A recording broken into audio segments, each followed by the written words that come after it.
ಕೆಲ ದಿನಗಳ ಹಿಂದೆ ಪ್ರಧಾನಿ ಸಾಗುವ ದಾರಿಯಲ್ಲಿ ಸ್ಫೋಟಕ ಮಾದರಿ ವಸ್ತುಗಳು ಸಿಕ್ಕಿದ್ವು. ಆ ಕ್ರಿಮಿಗಳ ಪತ್ತೆಯೇ ಇನ್ನೂ ಆಗಿಲ್ಲ. ಇದೀಗ ನಗರದಲ್ಲಿ 225 ಜಿಲೆಟಿನ್ ಕಡ್ಡಿಗಳು ಪತ್ತೆಯಾಗಿದ್ದು ಆತಂಕ ಮೂಡಿಸಿದೆ.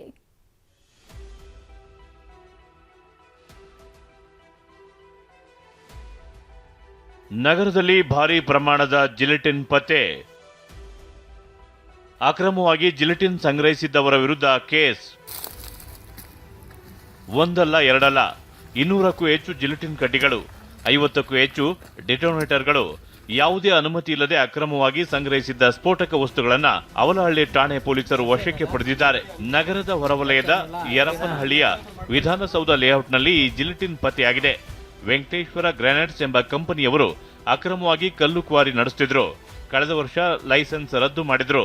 1 ವರ್ಷದಿಂದ ಕ್ವಾರಿ ಕೆಲಸವನ್ನ ಬಂದ್ ಮಾಡಿದ ಮಾಲೀಕ ಮತ್ತೆ ಅಕ್ರಮವಾಗಿ ರಾತ್ರಿ ವೇಳೆ ಕಲ್ಲು ಕ್ವಾರಿ ಕೆಲಸ ಮಾಡ್ತಿದ್ದಂತೆ.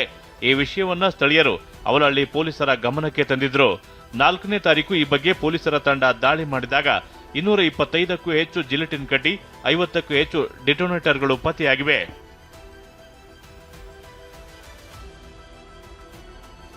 ವೆಂಕಟರಮಣ ರೆಡ್ಡಿ, ಲೋಕೇಶ್ ರೆಡ್ಡಿ, ವಿಕಾಸ್, ತೊಯ್ದ್ ಹಾಗೂ ಸಂದೀಪ್ ಎಂಬ 5 ಆರೋಪಿಗಳ ವಿರುದ್ಧ ಅವಲಹಳ್ಳಿ ಪೊಲೀಸರು ಪ್ರಕರಣ ದಾಖಲಿಸಿದ್ದಾರೆ. ಆರೋಪಿಗಳನ್ನ ವಿಚಾರಣೆ ನಡೆಸಿ ಕಳಿಸಿರುವ ಪೊಲೀಸರು ಕಲ್ಲು ಕ್ವಾರಿ ಬಗ್ಗೆ ಅಧಿಕೃತ ದಾಖಲೆಗಳನ್ನು ಹಾಜರುಪಡಿಸುವಂತೆ ಸೂಚಿಸಿದ್ದಾರೆ. ಗಣಿಗಾರಿಕೆ ಇಲಾಖೆ ಅಧಿಕಾರಿಗಳಿಗೂ ಈ ಬಗ್ಗೆ ಪತ್ರ ಬರೆದಿದ್ದಾರೆ.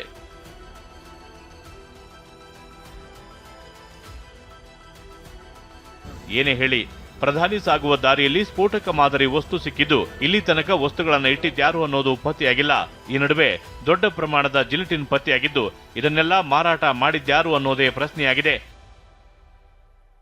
ಪ್ರಜ್ವಲ್, ಟಿವಿ9, ಬೆಂಗಳೂರು.